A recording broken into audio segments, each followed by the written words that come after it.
Assalamualaikum warahmatullahi wabarakatuh. Halo Bapak Ibu sekalian, jumpa lagi dengan kami BCUK. Pada video kali ini kami akan berbagi mengenai bagaimana caranya untuk mendesain atau membuat kerangka halaman dokumen ilmiah ya. Dokumen ilmiah ini bisa berupa skripsi, kemudian best practice, kemudian tesis dan sebagainya. Baik Bapak Ibu, kurang lebih dokumen ilmiah bisa kita lihat mulai dari halaman judul, abstrak, kemudian pendahuluan, kemudian ada pembahasan ya, lalu terakhir ada mengenai tentang penutup atau kesimpulan, saran dan sebagainya ya. Baik, kita mulai. Di sini saya akan membuat dokumen baru ya. Ctrl N ya, atau bisa di file, kemudian pilih new ya. Ini kita akan membuat kerangka ya, kerangka pada halaman dokumen ilmiah. Namun kita setting dulu untuk halamannya, yakni mengenai layout ya, kemudian setup berkaitan dengan margin, kemudian kertas atau ukuran yang digunakan. Kita page setup di sini, kemudian margin ini atas ya, biasanya 3 ya. Bila Bapak Ibu ragu, silahkan ketik saja pakai satuan cm gitu. Kemudian kiri biasanya 4 cm, bottom 4, 3 saja ya, 3 cm. Kemudian kanan 3 cm. Oke, kemudian kertas potret, kemudian paper. Oh, ini ada salah ketik ya. Paper kita biasanya memakai kertas A4 ya, Bapak Ibu. Oke. Oh, tidak usah, setelah itu oke. Ya, sudah. Langkah selanjutnya kita bisa menyiapkan untuk jenis font yang akan digunakan ya. Kita bisa setting di sini fontnya, biasanya kita menggunakan Times New Roman ya. Kita bisa ketik langsung di sini Times biar cepat ya, daripada Bapak Ibu geser ke atas ke bawah mencari Times New Roman tersebut ya. Kemudian ukuran tinggal naikkan ini, enter, jangan lupa biar tersimpan. Kemudian ukuran selanjutnya spasi, Bapak Ibu bisa gunakan di sini ya, tinggal pilih spasi 1, 1,15, 1,5, 2,0, 2,5 dan seterusnya. Atau Bapak Ibu bisa setting di sini, saya ulang di sini ya, di sini. Kemudian bisa diatur di sini ya, spasi before after multiple ya, ini ya sama ya, seperti itu. Oke, selanjutnya kita langsung membuat kerangka dokumen ilmiah ya, mulai dari halaman judul, kemudian halaman pengesahan, kemudian kata pengantar, kemudian daftar isi, lalu daftar tabel misalkan ya Bapak Ibu, kemudian daftar gambar, lalu ada daftar lampiran ya. Kemudian masuk di bab 1 pendahuluan, dan bab 2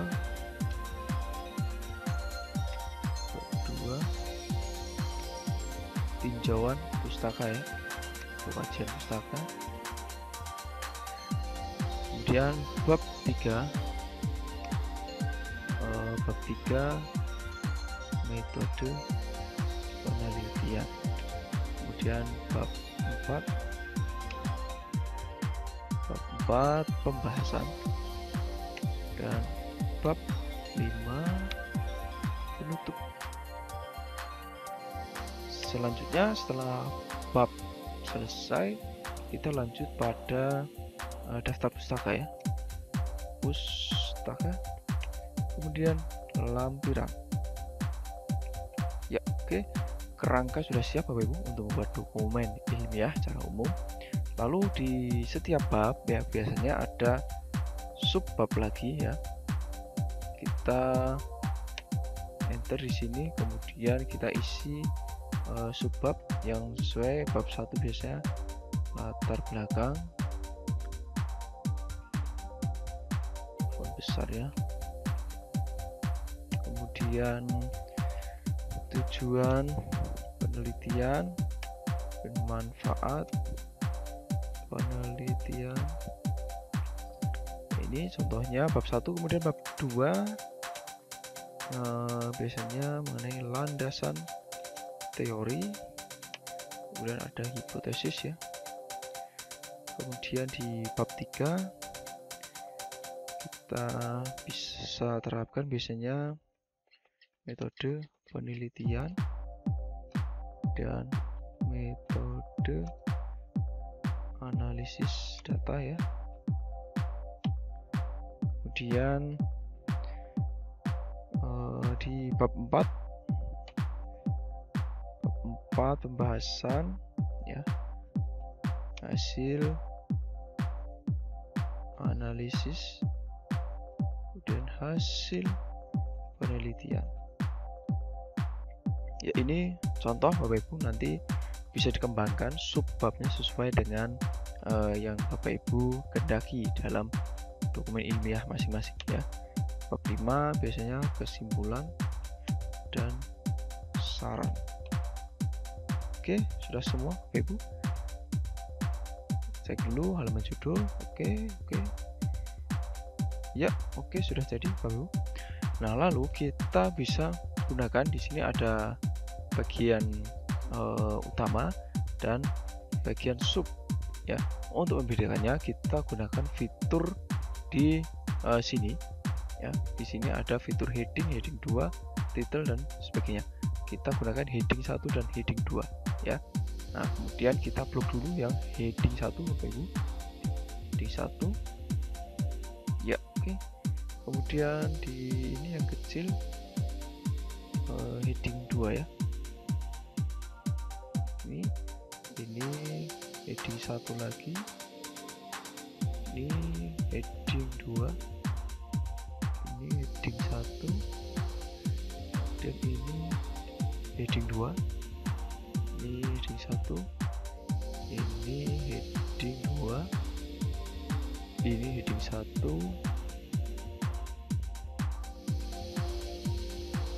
Heading 2. Lalu terakhir heading 1 ya. Ya, oke. Saya kira untuk heading 1, heading 2 cukup jelas ya Bapak Ibu. Oke, jika sudah, ini mengapa warnanya berbeda ya dan fontnya berubah lagi ya. Mengapa Bapak Ibu? Karena kita gunakan settingan default di sini. Maka dari itu kita harus bagaimana? Tanya sendiri, jawab sendiri ya.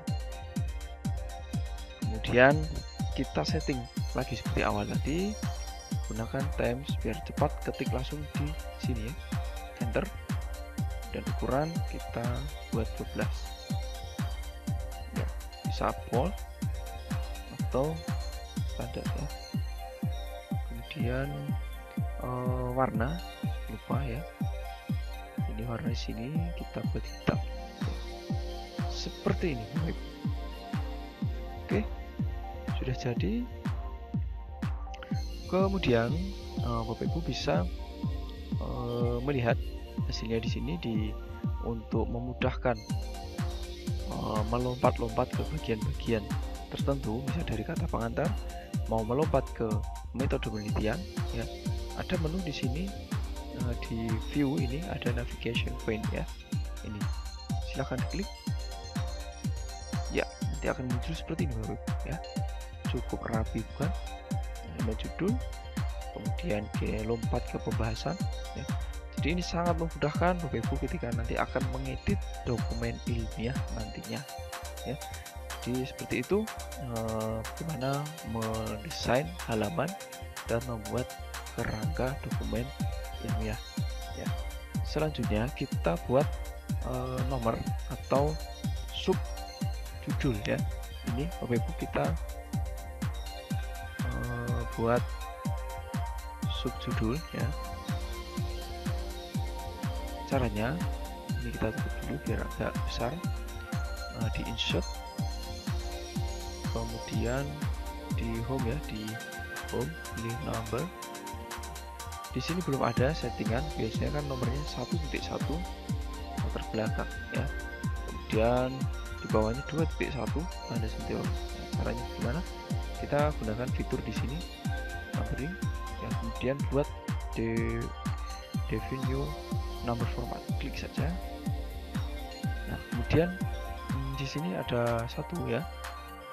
Ini kita tinggal tambahkan satu di depannya, satu titik ya. Nanti hasilnya akan seperti ini.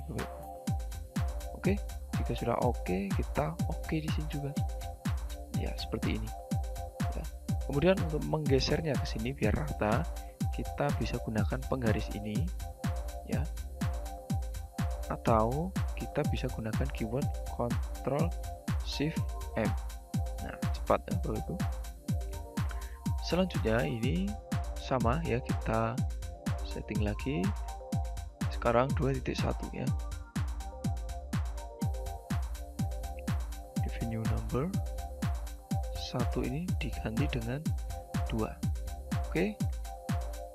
Oke, Ctrl Shift M atau pakai penggaris ini terserah Bapak Ibu. Ini sekarang 3 define new 3. Oke, terus Shift M, lalu 4, klik define new 4. Oke, Ctrl Shift M. Selanjutnya Bapak Ibu bisa melanjutkan di 5 ini, sama caranya. Define new number di 5. Oke. Ya.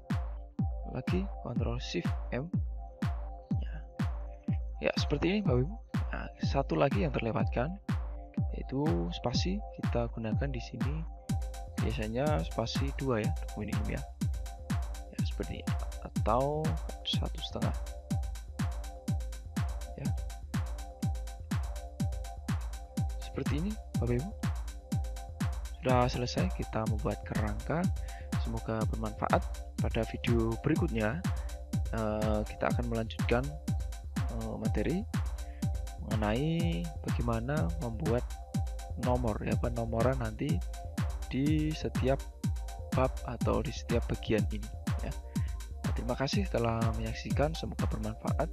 Jangan lupa subscribe dan berikan komen untuk hal yang ingin ditanyakan, dan tentunya kami akan segera menjawab. Sampai jumpa di video berikutnya. Assalamualaikum warahmatullahi wabarakatuh.